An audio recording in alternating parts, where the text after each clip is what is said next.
Le bureau du gérant revient chez DNCA Finance. Nous avons aujourd'hui rendez-vous avec Philippe Champignol qui va nous expliquer la philosophie et la stratégie du fonds qu'il gère, Eurose. Philippe Champignol, bonjour. Bonjour Thomas. Vous êtes co-gérant chez DNCA du fonds Eurose. Est-ce qu'on peut revenir sur l'historique? Comment est né ce fonds?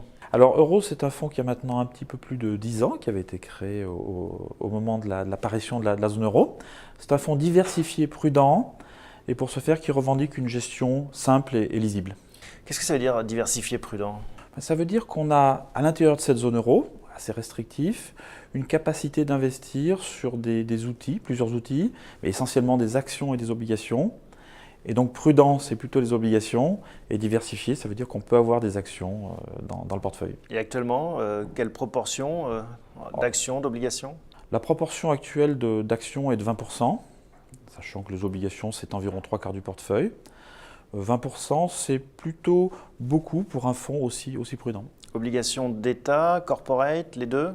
Non, la situation en zone euro est compliquée, et pas seulement en zone euro, mais elle implique qu'on aille plutôt voir ce qui se passe du côté des entreprises en termes d'investissement, parce qu'au moins les entreprises ont un bilan, alors que ce qui concerne la dette des États, on est plutôt sur des questions qui sont politiques. Bon. Ça ne nous passionne pas. Alors un mot justement sur cet environnement en crise de la zone euro.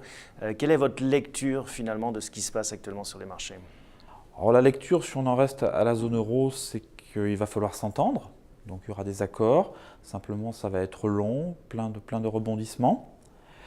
Ce qui nous préoccupe, c'est bien sûr que d'une manière générale, la croissance mondiale n'a pas vocation à être merveilleuse dans les mois qui viennent.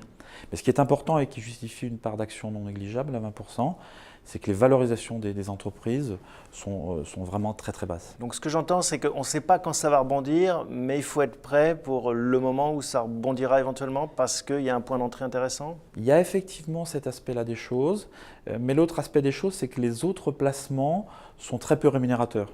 Et aujourd'hui, les actions sont finalement le placement le plus rémunérateur.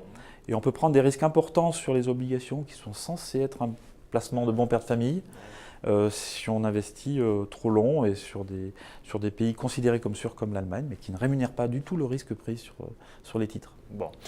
Alors, comment ça se traduit concrètement dans votre gestion chez Eurose, au sein d'Eurose? Quels sont vos arbitrages étant donné cette conjoncture? Alors c'est vraiment un moteur obligataire à hauteur d'un peu plus de 3/4 du portefeuille, relativement court, une durée de vie moyenne des obligations qui est de 2 ans et demi, investi de manière assez diversifiée à l'intérieur de la zone euro. On ne néglige pas d'aller voir ce qui se passe sur des grandes entreprises italiennes ou espagnoles qui ont une très forte implantation à l'extérieur de leur pays, souvent très largement majoritaire en dehors de leur pays d'origine. Donc tout ça sur une durée courte. Et puis les actions que nous avons en portefeuille sont des actions de très grandes entreprises européennes. On oublie que l'Europe est une très grande puissance mondiale et donc qui sont très diversifiées, qui là aussi font souvent la majorité de leur chiffre d'affaires en dehors de leur pays d'origine et notamment dans les pays émergents qui quand même conservent une croissance non négligeable. Pour finir, on peut prendre un ou deux exemples d'arbitrage que vous avez réalisés récemment? Or, les arbitrages que nous avons réalisés récemment, c'est sur la partie obligataire de nous porter sur quelques titres de corporate espagnols qui sont de très belles factures, comme par exemple Telefónica. C'est ce que nous faisons même ce matin. Donc, sur des échéances à 2 ans, on trouve des taux de rendement qui sont de l'ordre de 5%.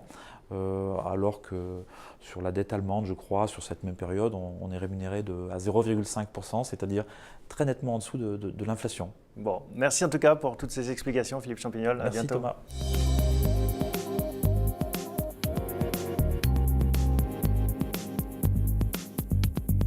Laurent, Philippe Champignol vient de nous expliquer comment est-ce qu'il pilotait son fonds Eurose dans cette période pour le moins agitée. Qu'est-ce que vous retenez de cet entretien? Je retiens 3 points principaux. Tout d'abord qu'il s'agit d'un fonds diversifié prudent. Pour le deuxième point, que le moteur est principalement obligataire aux 3/4. Et enfin, dans le troisième point, que dans la composition du fonds sont visées des entreprises fortement exposées à l'international et par exemple dans les dernières décisions, dernières prises de position sur des entreprises espagnoles. Merci Laurent. Merci à bientôt. Thomas.